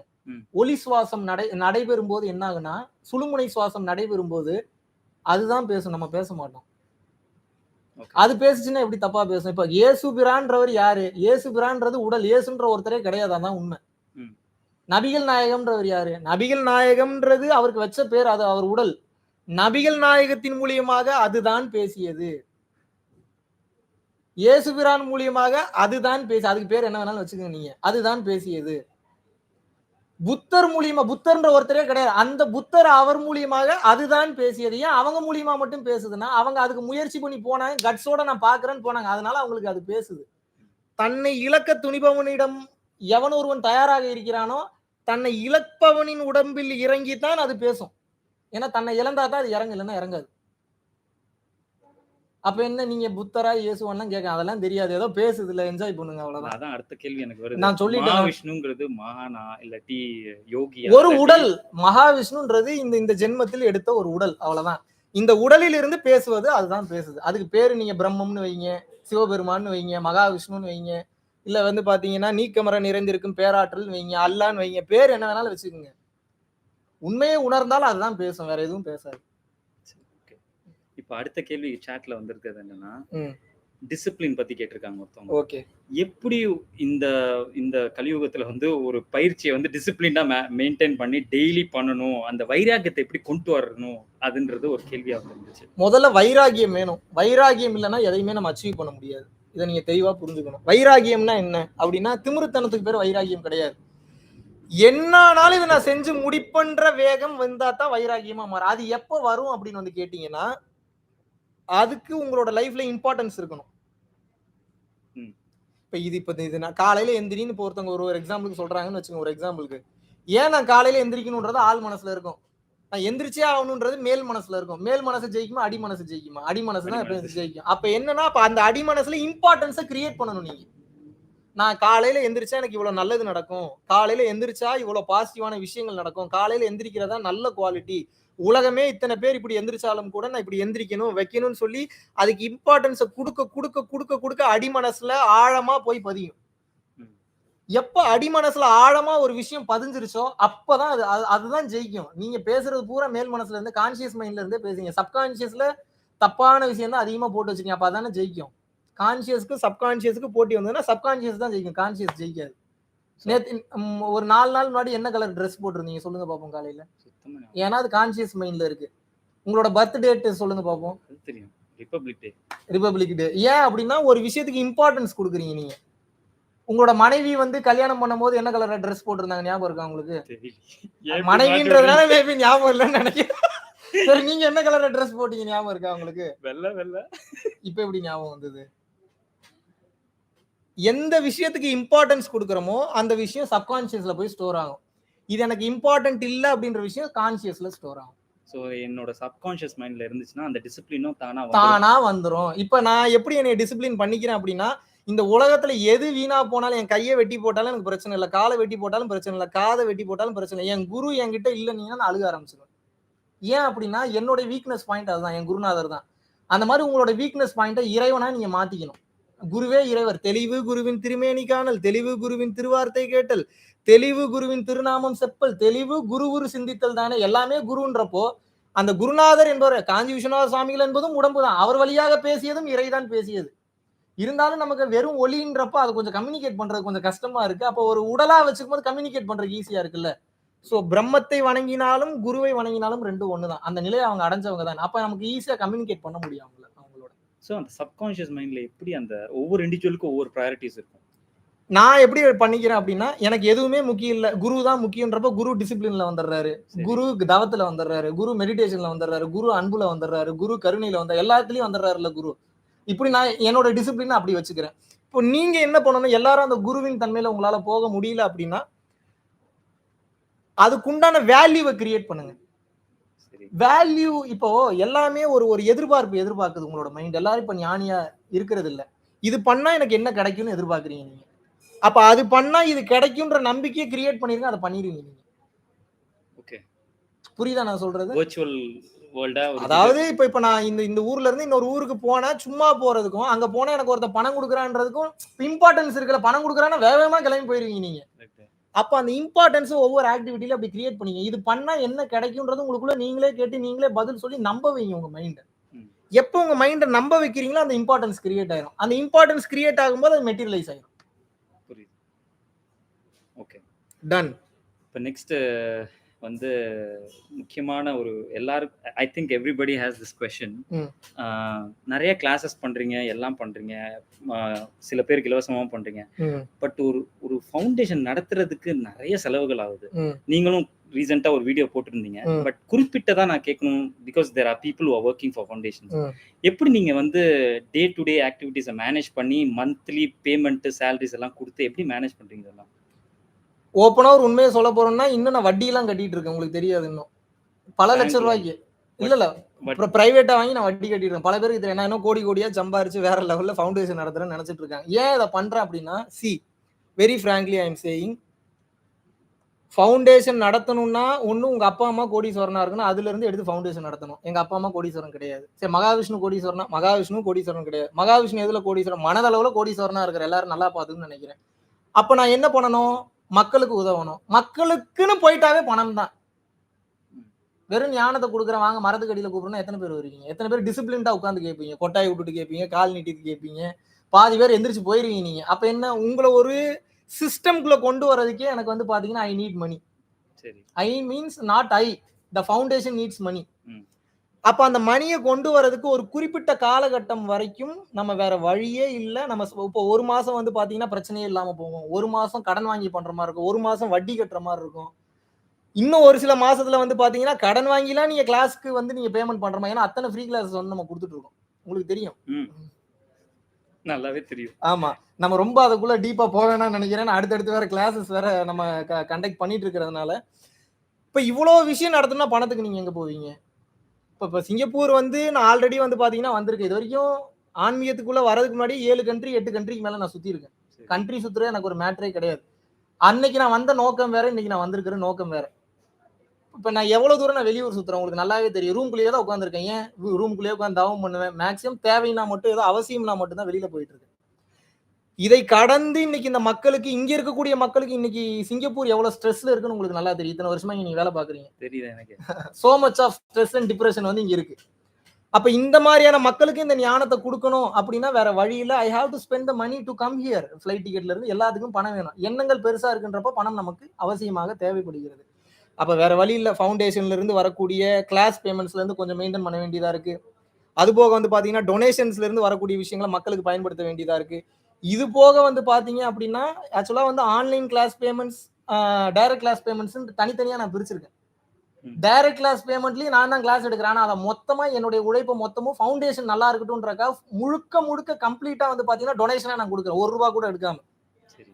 ஆன்லைன் கிளாஸஸ்ல இருந்து வரக்கூடிய பேமெண்ட்ஸ்க்கு ப்ராப்பரா ஜிஎஸ்டி கட்டுறேன். எல்லாரும் சொல்றாங்க இவன் டாக்ஸ் கட்ட மாட்டான். யாரு பார்த்தாங்க நான் டாக்ஸ் கட்டல? நான் எவ்வளவு ஜிஎஸ்டி கட்டுறேன் தெரியுமா? மாசம் மந்த்லி ஜிஎஸ்டி கட்டிட்டு இருக்கேன். அது போக இன்கம் டாக்ஸ் வேற கட்டிட்டு இருக்கேன். நான் எனக்கு பர்சனலா வரக்கூடிய வருமானத்துக்கு இன்கம் டாக்ஸும் கட்டிட்டு இருக்கேன். அதுல இருந்து வரக்கூடிய வருமானத்தை மறுபடியும் ஃபவுண்டேஷனுக்கே டொனேஷன் பண்றேன். என்னுடைய செலவுகள் போக நான் சொல்றது. நீங்க சொல்ற பர்சனல் இன்கம் வந்து யூடியூப்ல இருந்து வர வீடியோ கிளாஸ் அது சொல்றீங்க. அது பர்சனல்ல இருந்து வரக்கூடிய கிளாஸா இருக்கும், 1-to-1 செஷன் அப்பாயின்மெண்ட்ஸா இருக்கட்டும், இல்ல வந்து பாத்தீங்கன்னா ஆன்லைன் கிளாஸஸ்ல இருந்து வரக்கூடிய ஆன்லைன் கிளாஸ் எல்லாம் வந்து பாத்தீங்கன்னா 100 பேர் அட்டென்ட் பண்றாங்கன்னா 10 பேர் பேமெண்ட் பண்ணாங்கன்னா பெரிய விஷயம். 90 பேருக்கு ஃப்ரீ கிளாஸ் எடுக்கிறேன் நான். அட்டன் பண்ணவங்களுக்கு தெரியும். இதுல ஒரே ஆளே 2 டைம் 3 டைம் வர்றவங்களா இருக்காங்க. ஏன்? எனக்கு உண்மையா சந்தோஷமா இருக்கு பிரதர். பணம் இதெல்லாம் செகண்டரி தான். கடை விரித்தேன் கொள்வார் இல்லை, கட்டி கொண்டு கிளம்பி விட்டேன் வள்ளலாரே ஃபீல் பண்ணி போக வச்சுட்டாங்க. இன்னைக்கு இந்த ஞானத்தை கேட்கறதுக்கு இத்தனை பேர் வராங்கல்ல, எனக்கு அதுதான் ஹாப்பினஸா இருக்குன்ற. நான் அதுக்காக இந்த உயிரே போனாலும் கவலை இல்லைன்ற. ஏன்னா இங்க இருந்து போனா நிம்மதி தான் எனக்கு. அங்க போய் ஜாலியா அண்டம் விட்டு அண்டம் சுத்திட்டு உங்ககிட்ட மாட்டிட்டு நான் படுற அவஸ்தை. எத்தனை கேள்விக்கு எத்தனை பதில் சொல்ல வேண்டியது இல்ல. ஏன்னா கேள்விகள் நிறைய வந்து கேளுங்க. மகாவிஷ்ணு வந்து நிறைய பணம் சம்பாதிக்கிறாரு. பட் ஆனா எங்க செலவு பண்றாங்க, என்ன பண்றாங்க, எதனால இது இவ்வளவு பண்றாங்க, யூடியூப்லயே நிறைய காசு சம்பாதிக்கிறாங்க, என்னதான் பண்றாரு அவருன்றது ஒரு கேள்வியா இருந்துச்சு. அதனாலதான் அந்த கேள்வியை நான் முன்வைக்கிறேன். 1 கோடி நீ பார்த்த அதே டயலாக் தான் உங்களுக்கு. 1 கோடி ஆமா நான் பார்த்தேன். 1 கோடி நீ பார்த்த. என்னோட அக்கௌண்ட்ஸை காமிச்சாதான் உங்களுக்கு தெரியும் எவ்வளவு பஞ்சாயத்து இருக்கு. வேணா வாங்க உங்களுக்கு ஃப்ரீயா காட்டுறோம். ஒரு நாள் உட்காந்து பாத்தீங்கன்னா அப்புறம் என்னைய மாதிரி நீங்களும் ஃபீலிங்ல உட்காந்துருக்கீங்க. தம்பி என்ன தம்பி இவ்வளவு கேவலமா போயிட்டு இருக்கு நிலைமை. கொஞ்சம் தூரம் தான், ஒரு 3 வருஷம் 4 வருஷம் கஷ்டப்பட்டுட்டோம்னா அப்புறம் நம்மள மாதிரி ஒத்த சிந்தனை உள்ள ஆட்கள் எங்கேயாவது ஒருத்தராவது இருக்க மாட்டாங்களா? அவங்க அப்புறம் கையை பிடிச்சி கூட்டு போயிடுவாங்க. வேதாத்திரி மகரிஷி ஐயா கஷ்டப்பட்டுட்டு இருந்தப்போ ஒருத்தரும் கேட்கல. பொள்ளாச்சிக்காரர் ஒருத்தர் தான் முன்னாடி நான் உங்களுக்கு சப்போர்ட் பண்றேன், ஒருத்தர் வந்துட்டாரு, அவரோட லெவலே வேற மாதிரி போயிடுச்சு. அது போக இன்னும் பெயர் சொல்ல முடியாது. இன்னும் ஒரு சில ஃபவுண்டேஷன்லாம் ஆரம்பத்துல ரொம்ப கஷ்டப்பட்டுட்டு தான் இருக்காங்க. சிந்தனை செயல் கரெக்டா இருக்குன்றப்ப தானே அவங்க சப்போர்ட்டுக்கு வராங்க. அது வரைக்கும் கூட நான் கஷ்டத்தை ஏத்துக்க மாட்டேன், நான் வேதனையை இருக்க மாட்டேன், எனக்கு 24 மணி நேரம் சுகமாவே போகணும்னா என்ன இது விளையாட்டா அது? எல்லாத்தையும் பார்த்து தானே ஆகணும். கண்டிப்பா. அதான். சரி, வேற கேள்விகள் வந்துட்டு இருக்கு. சொல்ற பதில்ல மூழ்கி போய் அடுத்த கேள்வி கேட்க மறந்துட்டீங்க. கரெக்ட், அப்படியே வச்சுக்கலாம். ஓகே, இன்னொரு கேள்வி வந்து நம்ம சாட்ல வந்திருக்குது என்னன்னா, இப்ப குடும்பத்துல அப்பா அம்மா குழந்தைங்க இருக்காங்க. சரி. அப்பா பண்றாங்க நிறைய கர்ம இது கெட்டதா தான் பண்றாங்க. சரி. அவர் ஆனா எந்த இதுவும் அனுபவிக்கல இந்த ஜென்மத்துல. இன்கேஸ் அவர் இறந்துட்டாருன்னா அந்த அவங்களோட இதெல்லாம் அவங்க பிள்ளைங்களுக்கு வருமா? நிறைய டைம் பதில் சொல்லியிருக்கேனே. இருந்தாலும் சொல்றேன், சிம்பிளா சொல்றேன். அவரவர் செய்த கர்மவினை அவரவரையும் சாரும், அவரது குடும்பத்தையும் சாரும். எல்லாமே ஒன்னோட ஒண்ணு இன்டர்லிங்க் ஆகித்தான் இருக்கு. ஒரு எக்ஸாம்பிளுக்கு இப்ப ஜாக்கி சானோட பையன் வந்து ட்ரக் கேஸ்ல மாட்டினாரு. அவமானம் பையனுக்கு மட்டும்தானா? இல்ல, அப்பாக்கும் தான். இவ்வளவு நாள் கட்டி காப்பாத்தின பேர் இப்படி கெடுத்துட்டானேன்னு சொல்லி வெறுப்பு ஆகுதா ஆகலையா? ஷாருக் கானோட பையன் அந்த மாதிரி ஒரு இதுல மாட்டினாரு. அவருக்கு அந்த வருத்தம் வேதனை இருக்கதான், அது நல்லது கெட்டதுன்றதுக்குள்ளேயே போக விரும்பல. அந்த பிரச்சனையில போயிட்டாவே அந்த அவமானம் பெற்றோருக்கு வருதா வரலையா? அப்ப கண்ணெதிர்க்க பார்த்துட்டு தான் இருக்கீங்க. கொஞ்சம் கவனிங்க. எல்லா கேள்வியும் கேள்வியா கேட்டு பதிலாவே தெரிஞ்சுக்கணும்னு நினைக்காதீங்க. பிரபஞ்சம் ஆல்ரெடி உங்க கண்ணு முன்னாடி நிறைய உணர்த்திட்டு இருக்கு. கவனிச்சீங்கன்னாவே போதும், அவ்வளவு பதில் அதுல இருக்கு. சரி, ஓகே. இப்ப நெக்ஸ்ட் வந்து விமென்ஸ் வந்து ஆஃப்டர் மேரேஜ்க்கு அப்புறம் முன்னாடி உள்ள மேரேஜ்க்கும் ஆஃப்டர் மேரேஜ்க்கும் டிராஸ்டிக் டிஃபரன்சஸ் இருக்கு. எக்ஸாம்பிள் வந்து ஒரு எடுத்துக்காட்டுக்கு வந்து முன்னாடி வந்து நல்லா போல்டா இருப்பாங்க கல்யாணத்துக்கு முன்னாடி, கல்யாணத்துக்கு அப்புறம் அப்படியே டோட்டலா மாறிடுவாங்க, ஏன்னா புருஷனோட கண்ட்ரோல்ல வந்ததுக்கு அப்புறம். அந்த மாதிரி லேடிஸ்க்கு என்ன மாதிரி ஒரு ஒரு கருத்து நீங்க சொல்லணும்னு இருக்கீங்க? ஏன்னா நிறைய பேர் நான் பார்த்திருக்கேன் என்னோட எக்ஸாம்பிள். வெரி சிம்பிளி சேயிங், திருமண வாழ்க்கை என்பதே கமிட்மெண்ட் தான். சரி, பொறுப்பு எடுத்துக்கணும் அப்படின்ற தயார் நிலையில இல்லாதவங்க கல்யாணம் பண்ணக்கூடாது. என்னை பொறுத்த வரைக்கும் கல்யாணம் பண்ணாலே பொறுப்பு வரும், ஹாய் ஹலோ சொல்லணும், டைம் ஸ்பெண்ட் பண்ணணும், அழகா இல்லைன்னு தெரிய வரும், அனுபவிச்சு முடிச்சதுக்கு அப்புறம் ஆசை 60 நாள், மோகம் 30 நாளுக்கு அப்புறம் வெறுப்பாகும். இருந்தாலும் நீங்க டைம் ஸ்பெண்ட் பண்ணித்தான் ஆகணும். இதுக்கு மிகப்பெரிய பக்குவம் வேணும். பக்குவம் இல்லைன்னா கல்யாணம் பண்ணிக்காதீங்க. ஏன்னா அவங்க எதிர்பார்க்கத்தான் செய்வார்கள். கணவனும் எதிர்பார்ப்பார், மனைவியும் எதிர்பார்ப்பார். கல்யாணம் என்பது என்னன்னா ரெண்டு பக்கமும் இழுத்து பிடிக்கப்பட்ட நூல் போன்றது. ரொம்ப இழுத்தீங்கனாலும் அந்துரும், ரொம்ப இழுத்து பிடிக்கலனாலும் பங்கின்னு போயிடும். அப்ப எப்படி? ஈக்குவலா இழுத்து பிடிக்கணும். இழுத்து பிடிக்கணும், சண்டைக்கு இழுத்து பிடிக்கிறது இல்ல. இவர் இழுத்து பிடிக்கும் போது மனைவி விட்டு கொடுத்து போறதும், கணவன் இழுத்து பிடிக்கும் போது மனைவி விட்டு கொடுத்து போறதும், மனைவி இழுத்து பிடிக்கும் போது கணவன் விட்டு கொடுத்து போறதுமாக மாத்தி மாத்தி இருக்கணும். ரொம்ப நான் இழுத்து பிடிப்பேனா, நீ இழுத்து தாண்டி பிடிக்கணும். இழுத்து பிடிச்சிங்கன்னா என்ன அந்த நூல் ரெண்டா அருந்துரும், குடும்ப வாழ்க்கை ரெண்டா போயிடும். ஸோ குடும்ப வாழ்க்கையை பொறுத்த வரைக்கும் என்ன அப்படின்னா, இரு மனமும் ஒன்று சேர நடக்கக்கூடிய திருமணம்ன்றாங்க. ஒரு மண்ணாங்கட்டி நடக்காது, அது சேரவே சேராது, சாகிற வரையும் சேராது. எழுதி வச்சுங்க நீங்க. ஏங்க ஒரு நாளைக்கு தாட்ஸ் 72,000 தாட்ஸ் வருதுன்றாங்க. ஒவ்வொன்றும் ஒவ்வொரு டைப்பா இருக்கு. என்னுடைய மனசை என்னாலே புரிஞ்சுக்க முடியல, என் பொண்டாட்டி எப்படி புரிஞ்சுப்பா? அடிப்படையே தப்பு தானே. அப்ப எது கல்யாணம் பண்ற? ஆசைக்கு கல்யாணம் பண்றேன், எனக்கு ஒரு உடல் தேவை இருக்கு, அது கல்யாணம் பண்ணிக்கிறேன். வேற ஏதாவது ரீசன் சொல்ல முடியுமா உங்களால? இல்லங்க, நான் வந்து ஒரு ஆள் துணைக்கு பேசணும். சரி, அப்ப ஒரு ஆம்பளைய கூட வச்சுக்கோங்க நீங்க. அது எப்படியா? அது கெமிஸ்ட்ரி ஒத்து வராது. என்ன கெமிஸ்ட்ரி? என்னப்பா கெமிஸ்ட்ரி அந்த இடத்துல? நான் வேணா நாளைக்கு சசிகுமார் உங்க வீட்டுல கூட விட்டுட்டு போயிடுறேன், உங்க பொண்டாட்டி உங்க வீட்டுக்கு அனுப்பிச்சிருங்க. சசிகுமாரோட உங்களால வாழ்க்கையை வாழ்ந்துட முடியுமா? சத்தியமா முடியாது. உங்களுக்கு என்னங்க பேச்சு துணைக்கு தானங்க ஆள் வேணும். எங்க பரம்பொருள் ஃபவுண்டேஷனோட one of the deputy managing trust நீங்க விட்டுட்டு போயிடுறேங்க. சாரி, ஜாயின்ட் மேனேஜிங் ட்ரஸ்ட் விட்டுட்டு போயிடுறேங்க. குடும்பம் நடத்துறீங்களா? முடியாது. பின்ன அப்ப என்ன? எனக்கு ஒரு உடல் தேவை இருக்கு, அது எனக்கு ஒரு பார்ட்னர், அதை ஒத்துக்குங்க. பல பேர் அதை ஏத்துக்க மாட்டீங்க. சேம் ஜெண்டரா உங்களால ஈர்ப்புல இருக்க முடியுமா? முடியாது. அப்ப என்ன? கல்யாண தேவை என்பதே அதற்காகத்தான். உடல் தேவைக்காக நீங்க போறீங்க. அந்த உடல் தேவை அங்க ஃபுல்ஃபில் ஆகாது. இதை புரிஞ்சுக்கிட்டீங்கன்னா சண்டை வராது. அது எம் பொருள், அவன் எனக்கானவன் மட்டும்தான், அவன் எனக்கானவன் மட்டும்தான். நீங்க இறுக்கி பிடிக்க போனீங்கன்னா பிரச்சனை வந்துடும். ஓஷோத ஒரே வார்த்தையில முடிச்சிட்டாரு. The woman and men both is to be enjoyed, not is to be understood. முடிஞ்சு போச்சு. ரெண்டு என்ஜாய் பண்றதுக்கு தான். புரிஞ்சுக்கிறாங்க ஒண்ணும் கிடையாதுன்றாரு. என்னத்தை புரிஞ்சுப்பீங்க? உங்க மனசு உங்களாலேயே புரிஞ்சுக்க முடியல. அடுத்தது என்ன தாட் வரும் உங்களால சொல்ல முடியுமா?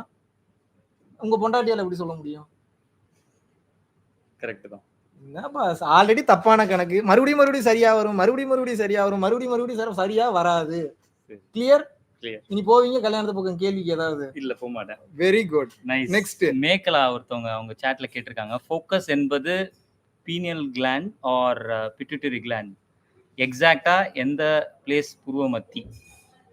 முதல்ல அவங்களுக்கு பீனியல் கிளாண்டுனாவே என்னன்னு தெரியாது, பிட்யூட்டரி கிளாண்டுனால என்னன்னு தெரியாது. முன்ன பின்ன பார்த்துருப்பாங்களா அதை? இருந்தாலும் கேட்குறாங்க. அது கேள்வி கேட்கறதுக்கு எப்படி வேணாலும் கேள்வி கேட்கலாம். இது யோக ரகசியம்னு ஒரே வார்த்தையில முடிக்க முடியும். இருந்தாலும் கூட உங்களுக்கு டெக்னிக்கா சொல்லணும்னு விருப்பப்படுறேன்.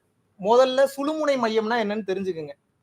அவரவர் உள்நாக்கிலிருந்து அவரவர் கட்டை விரல், இப்ப எக்ஸாம்பிளுக்கு இப்ப இதுதான் உள்நாக்குன்னு வச்சுங்க. அந்த இடத்துல அவங்களோட கட்டை விரல் வைக்கிறீங்கன்னா, அந்த கட்டை விரல் எந்த இடத்தில் முடிகிறதோ அந்த இடம் தான் உங்களோட சுழுமுனை மையம். அந்த இடத்துல தான் உங்களுடைய ஆன்ம பிரகாசம் இருக்குது. சோ நம்ம எந்த இடத்துல கவனம் வைக்க முடியும் அப்படின்னா, புருவமத்தி கவனத்தை சொல்லிக் கொடுக்கும்போது தெரிஞ்சிருக்கும். ஒரு அழுத்தம் மாதிரி ஒன்று கிரியேட் ஆக ஆரம்பிக்கும். அந்த அழுத்தத்துல சில பல மாதங்கள் வந்து கவனம் வைக்கணும். அது அப்புறம் புருன்னு ஒரு உணர்வா மாறும். அந்த புருன்னு ஒரு உணர்வுல கவனம் வைக்கணும். அது சில பல வருடங்கள் ஆகும். அதுக்கப்புறம் தான் அது ஒளியா மாறும். அப்புறம் ஒளியில கவனம் வைக்க அந்த ஞானம் வெளிப்பட்டு விடும். ஞானம் வெளிப்பட சித்துக்கள் வாய்க்க பெறும். சித்தர்களோட அருளாற்றல் கிடைக்க பெறும். அருள் பிரிஞ்சு அது என்னென்னமோ ஆகலாம்னு வைங்க அதுக்கப்புறம். ஆனால் பொறுமை மிக மிக மிக மிக அவசியம்.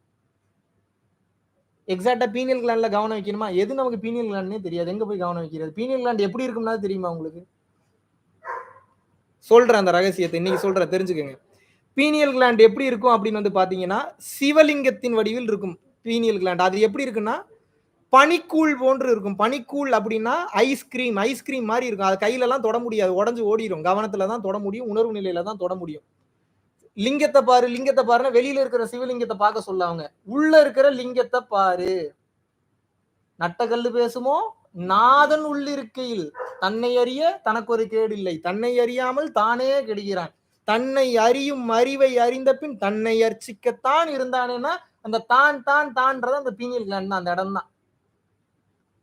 சோ அந்த இடத்த கவனிக்க அதை சுற்றி வந்து அந்த ஆன்ம ஜோதி பிரகாசம் அடையும். அது ஆக்டிவேட் ஆயிருச்சுன்னா அப்புறம் ஃபோர் சைட் சீயிங், பின்னாடி நடக்கிறத முன்னாடியே சொல்றது, எதிர்காலத்தை கணக்கிடுறது, உட்கார்ந்த இடத்துல இருந்தே வந்து பாத்தீங்கன்னா எங்கெங்க என்னென்ன நடக்குதுன்னு சொல்றது, இது எல்லாமே அந்த பவர் அதுக்கு தான் இருக்கு. அது எப்ப ஆக்டிவேட் ஆகும்னா தெரியாது. நம்ம வேலை கவனிக்கிறது மட்டும்தான். முழு கருணை உள்ளத்தோடு அது எப்ப சீக்கிரம் ஆக்டிவேட் பண்ணலாம் அப்படின்னா, வள்ளலார் அதுக்கு ஈஸியா ஒரு டெக்னிக் கொடுத்துட்டாரு. யோகத்தின் மூலியமாக கவனிச்சு ஆக்டிவேட் பண்றது ஒரு வகை. கருணை உள்ளத்தோடு இருக்க உங்களது ஊன் உருகிறது இல்ல, உங்களோட ஆன்மா உருகணும். ஆன்மா எப்போ உருகும்? இன்னொரு ஆன்மா கஷ்டப்படுதே, வேதனைப்படுதே, அதுக்கு இவ்வளவு வலிக்குமே, வேதனைப்படுமேன்னு சொல்லி உண்மையாகவே உங்களது ஆன்மா உருகும் போது அது ஆக்டிவேட் ஆயிடும். ஏன் அப்படின்னா, அதை ஆக்டிவேட் பண்றது இறைவன் தான் ஆக்டிவேட் பண்றாரு. அது எப்படி ஆக்டிவேட் பண்றாரு, எதை கால்குலேட் பண்ணி பண்றாருன்னா, எல்லா உயிர்களையும் தன் உயிர் போல கருதும் போது பெரும் கருணை கொண்டு ஆக்டிவேட் பண்றாரு. Point number 1. பாயிண்ட் நம்பர் 2, இத்தனை வருஷம் உழைச்சு கவனம் வச்சுட்டான் அந்த இடத்துல. இத்தனை வருஷம் தவம் பண்ணிட்டான். கவனம் வச்சுட்டானா தவம் பண்ணிட்டான்னு சொல்றேன். சரி, ஓகே, இதற்கு உண்டான பலனாக அதை நம்ம ஆக்டிவேட் பண்ணி விடுவோம். ஆக்டிவேட் பண்ணி விடுவார். இது நம்ம கையில இல்லை, இதுவும் அவன் தான் நிகழ்த்தணும். இந்த நேரத்துல இதை நான் பேசணுன்றதை அவர் தான் பேசுறாரு. இது இப்ப இன்னும் ஒரு 1,00,000 பேர் பாக்குறாங்க அப்படின்னா, ஒரு எக்ஸாம்பிளுக்கு சொல்றேன், 1,00,000 பேர் பார்க்கல, அந்த 1,00,000 பேருக்கு தான் இந்த நியூஸ் போகும். அதுக்கப்புறம் இந்த யூடியூப் சேனல் இருக்கலாம், இல்லாமையும் போகலாம். அப்ப என்ன நீங்க புரிஞ்சுக்கணும்? இந்த நேரத்தில் இது நிகழ வேண்டும் என்பது இறைவன் விதித்தது. வேற யாரு நினைச்சாலும் அதை மாத்த முடியாது. இன்னொரு கேள்வி, சாய் கார்த்திகேயன், எப்படி பிரதர் நெகட்டிவ் தாட்ஸை வந்து அவாய்ட் பண்றது சொல்லுங்க. பிரதர், நெகட்டிவ் தாட்ஸ்னா முதல்ல நீங்க என்னன்னு தெரிஞ்சுக்கணும். நெகட்டிவ் தாட்ஸ்னா என்ன? அதாவது தப்பான ஒரு விஷயம், என் உணர்வுக்கு வந்து தவறு செய்யக்கூடிய ஒரு விஷயம் நெகட்டிவ் தாட்ஸ்னு வந்து நினைக்கிறீங்க. என்னை பொறுத்தவரை நெகட்டிவ் தாட்ஸ்ன்ற ஒன்னே கிடையாதுன்னு பண்ணீங்க. நான் ரொம்ப ஆழமா போயிட்டு நெகட்டிவ் தாட்ஸ்ன்ற ஒன்னே கிடையாது. ஏன்? 84 லட்சம் யோனி பேதங்களுக்கும் அவன் தான் படைப்பாளி இறைவன். அப்படின்னா என்ன? HIV ஹியூமன் இம்யூனோ வைரஸ் படைச்சவனும் அவன் தான், கேன்சர் வைரஸை படைச்சவனும் அவன் தான், ஆக்சிடென்ட் பண்ணி ஆளை தூக்குறதும் அவன் தான். ஏன்? இது ஒரு கேம் இங்க நடந்துகிட்டு இருக்கு. அப்படி இருக்கிறப்ப இதுல எது நெகட்டிவ் நீங்க சொல்லுங்க? எல்லாமே அவன் நிகழ்த்துறான்றப்ப அவன் காரணம் இல்லாம நிகழ்த்துவானா? அப்படின்னா நம்ம நினைக்கும் போது நெகட்டிவா, ஓகே, நெகட்டிவ் பாசிட்டிவ்ல இல்ல. அதாவது உச்சகட்ட ஞானம் என்ன சொல்லுதுன்னா, நெகட்டிவ் இல்ல, பாசிட்டிவ் இல்ல, நடப்பதை ஏற்றுக்கொள். ஏன்னா இறைவன் வந்து ஒரு அனுபவத்தை கொடுக்கறதுக்காக நிகழ்த்திட்டு இருக்கிறார். என் அனுபவம் உங்களுக்கு நடக்காது, உங்க அனுபவம் எனக்கு நடக்காது. இங்க என்ன பிரச்சனைனா, அடுத்தவனை பார்த்து அந்த மாதிரி எனக்கு நடக்கலையேன்னு சொல்லி வெம்பி வேதனை போடுறோம், அங்கலாப்பு. அது எப்ப குறையுதோ அப்ப இறைவனை பத்தின புரிதல் உங்களுக்கு வந்துடும். இறைவனை பற்றின புரிதல் என்ன? பிள்ளையை கிள்ளி விட்டு தொட்டிலையும் ஆட்டி விட்டு எதிரே நின்று மெல்ல சிரிப்பவனும் அவனே. கிள்றது அவன் தான், தொட்டில ஆட்டுறவன் அவன் தான், அதை வந்து கிண்டல் பண்றவன் அவன் தான். ஆக மொத்தம் எல்லாம் அவன் தான். அப்ப அவன் ஒரு முட்டா பயலான்னு கேட்காதீங்க. இது எல்லாம் கனவு. இப்ப என்னதான்டா சொல்ல வர? என்னடா ரொம்ப குழப்புறியடா, நல்லா போற மாதிரியே போற, ரொம்ப குழப்பி விட்டுறீங்க. சிம்பிள் பிரதர், எல்லாம் பொய், எல்லாமே மாயை. இருந்தாலும் இந்த மாயையில மாயைன்னு உணர்த்துறதுக்கு அப்பப்போ ஒவ்வொரு உண்மையை சொல்ல வேண்டியதா இருக்கு. சரி, நெகட்டிவ் தாட்ஸ் வராம இருக்கு, அப்ப என்ன பண்ணணும்? எல்லாம் இறைவன் தான் பண்றாருன்னு ஏத்துக்கிட்டீங்கன்னா நெகட்டிவ் தாட்ஸ் வராது. எல்லாமே இறைவன் தான் பண்றாருன்னு இறைவன் தப்பு பண்ணுவாரான்ற ஒரு கேள்விக்குள்ள போயிருவீங்கல்ல. இறைவன் சரியா தான் பண்றாருன்னு நினைச்சா எப்படி உங்களுக்கு நெகட்டிவ்? அதுவே கடல் அலைகள் வந்து வந்து மறைவது போல கெட்ட எண்ணம் வந்தாலும் அது தானாகவே மறைந்து விடும். அதுக்கு வலு கொடுக்காதீங்க. ஒரு எக்ஸாம்பிளுக்கு இப்போ சிங்கப்பூர் வந்துட்டேன், ஐயோ ஆட்கள் சேரலன்னா என்ன பண்றதுன்னு எனக்கு தான் தாட் வந்தது, எனக்கு வராமையா இருக்கு, அது நெகட்டிவ் தாட்டா? அது உங்களை பொறுத்த வரைக்கும் அது நெகட்டிவ் தாட். உங்களுக்கு நெகட்டிவ் தாட் தான், எல்லாருக்கும் நெகட்டிவ் தாட் தான். இருந்தாலும் கூட நான் என்ன சொல்றேன் அப்படின்னா, அப்படி ஒரு தாட் வரும்போது அதை ஏத்துக்கணும். சரி ஓகே, வரலன்னா அது இறைவன் விதித்த விதின்னு ஏத்துக்க வேண்டியதான். அதுக்காக சரி வந்ததுல இருந்து ஒரு வேலையும் பண்ண மாட்டான், ஆளுங்களே வரமாட்டாங்க, நான் உட்கார்ந்து இருக்க முடியுமா? அதுக்குண்டான வேலையை செய்யணும், அதுக்குண்டான ப்ரமோஷன் ஒர்க் பண்ணணும், அதுக்குண்டான எல்லா வேலையும் பண்ணணும். இத்தனையும் பண்ணி ஆள் வரலன்னா ஓகே ஐ அக்செப்ட்னு சொல்லி ஏத்துக்கணும். ஏன்னா அது டிசைன்ல இருக்குன்னு அர்த்தம். இதுல எது நெகட்டிவ் தாட் சொல்லுங்க? இதுல எல்லாமே நடக்கிறதா? எல்லாமே ஏத்துக்க. Anything you accept without conflicts will take you to peace. That is the miracle of surrender. தமிழ்ல சொல்லணும்னா, எதையும் தடைப்படுத்தாமல் அப்படியே ஏற்றுக்கொள்ளக்கூடிய மனப்பக்குவத்திற்கு நீ சென்று விட்டாய் என்றால் அதற்கு பெயர் தான் பரிபூரண சரணாகதி. அந்த பரிபூரண சரணாகதி உன்னை ஆழ்ந்த அமைதிக்கு கொண்டு சென்று விடும்ன்றாங்க. நான் சொல்ல, சித்தர்கள் சொல்லியிருக்காங்க. சூப்பர், சிறப்பு.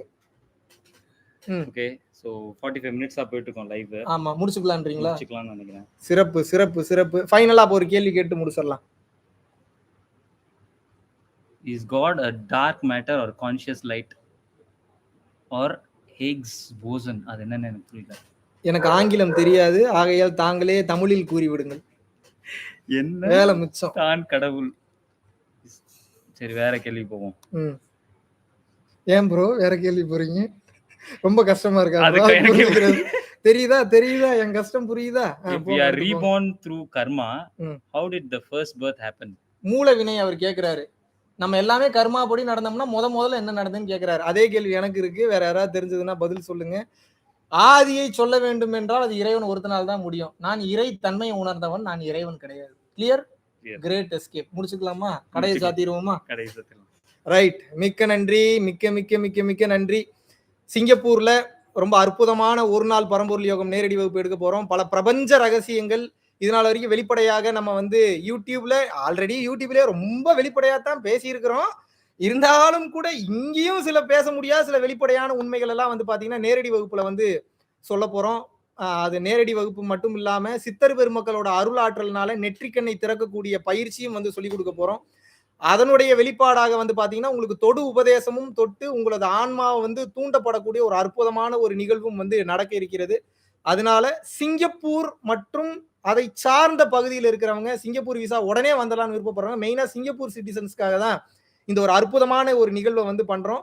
ஸோ வந்தா போனாது விட்டா கிடைக்காதுன்ற மாதிரி ஸ்பெஷல் ஆஃபர்ன்ற மாதிரி இங்க இருக்கக்கூடிய சிங்கப்பூரியன்ஸ் எல்லாருமே இந்த வாய்ப்பை பயன்படுத்தி உங்களது இல்லற வாழ்வில் வெற்றி காணவும், பொருளாதார வாழ்க்கையில் மேம்படவும், மிக தெளிவான மன நிம்மதியான வாழ்க்கை வாழவும், எல்லாவற்றையும் கடந்து இறைவனை சென்று அடைவதற்குண்டான இறை பாதைக்குண்டான வாழ்க்கைக்கு வித்திடவும் மிக அற்புதமான ஒரு நாள் வகுப்பு நடக்க இருக்கு. வருகின்ற நவம்பர் 13ஆம் தேதி 8 to 8 8 மணி காலையில இருந்து சாயந்தரம் 8 மணி வரைக்கும். ஸோ விருப்பப்படக்கூடிய நபர்கள் பாத்தீங்கன்னா 8110811058 அப்படின்ற வாட்ஸ்அப் நம்பருக்கு உங்களது பெயரை நீங்க முன்பதிவு செய்துக்கலாம். அங்க இந்த மாதிரி சிங்கப்பூர் கிளாஸ் டீட்டெயில் அனுப்புங்க அப்படின்னீங்கன்னா அனுப்பிச்சு வச்சிருவாங்க. ஆல்மோஸ்ட் ஃபுல் ஆயிடுச்சுன்னு நினைக்கிறேன். இன்னும் கொஞ்சம் கம்மியான ரெஜிஸ்ட்ரேஷன்ஸ் தான் இருக்கு. ஸோ விருப்பப்படக்கூடிய நபர்கள் தாராளமாக கலந்து கொண்டு உங்களது பெயரை முன்பதிவு செய்து பயன்பெறலாம். இவ்வளவு பொறுமையா இந்த நேரலையை கண்டு கழித்த உங்கள் அனைவருக்கும் மீண்டும் மீண்டும் ஒரு முறை நன்றி சொல்ல கடமைப்பட்டுள்ளோம். நீங்க ஏதாவது சொல்லணும்னா சொல்லிக்கலாம். நன்றி. நன்றியா? பரவாயில்ல, ரொம்ப பெரிய ஒரு தத்துவ விளக்கத்தை சொல்லிட்டாரு. நன்றி தான், அதுலதான் எல்லா தத்துவங்களும் அடங்கி இருக்கு. வாழ்க்கையவே நன்றி உணர்வோடு இருக்க கத்துக்குங்க. இறைவன் இது நாள் வரைக்கும் உங்களுக்கு கொடுத்த விஷயத்துக்கு முதல்ல நன்றி சொல்லுங்க. நல்ல கையை கொடுத்திருக்கிறாரு, நல்ல காலை கொடுத்திருக்கிறாரு, நல்ல காதை கொடுத்திருக்கிறாரு, நல்ல பேச்சு கொடுத்திருக்கிறாரு, நல்ல குடும்பத்தை கொடுத்திருக்கிறாரு. நல்ல குடும்பம் இல்லைன்னா நல்ல சைக்கிள் கொடுத்திருப்பாரு, நல்ல சைக்கிள் இல்லைன்னா நல்ல காரை கொடுத்திருப்பாரு, நல்ல கார் இல்லைன்னா நல்ல வீட்டை கொடுத்திருப்பாரு, நல்ல வீடு எதுவுமே இல்லை அப்படின்னா ஏதோ ஒன்று நல்லதா கொடுத்திருப்பாரு உங்களுக்கு. எப்ப கிடைச்ச நல்லதுக்கு நன்றி சொல்ல ஆரம்பிக்கிறீங்க, நன்றினா எல்லாத்துக்கும் நன்றி, அந்த நன்றி கிடையாது, மனதார அதை ஏத்துக்கிட்டு அதுக்கு நன்றி உணர்வை வெளிப்படுத்த ஆரம்பிக்கிறீங்களோ அந்த நன்றி உணர்வு அதிகமாக அதிகமாக அதிகமாக அதிகமாக உங்களுக்கு வேணுங்கிற எல்லா வளமும் நிச்சயமாக உங்கள் வீட்டு வாசக்கதவை தட்டி உங்க வீட்லயே டெலிவரி பண்ணிட்டு போயிடுவாங்க. Door delivery. அதை மைண்ட்ல வச்சுக்கோங்க. எல்லாம் வல்ல பரம்பொருளின் கருணையினாலும் சித்தர் பெருமக்களின் அருளினாலும் உங்கள் வாழ்வில் நீங்கள் நீலாயுள், நிறை செல்வம், வான்புகழ், நற்பேறு, நன்னிலம், நன்மக்கள் பெற்று மெய்ஞானம் ஓங்கி எல்லாம் வல்ல சித்தர் பெருமக்களின் அருளினாலும் அருட்பெரும் ஜோதி ஆண்டவர் அருளினாலும் பிறவில்லா பெருவாழ்வை அடைய வேண்டுகிறேன். குருவின் பரிபூர்ண அருளாசிகள். நன்றி.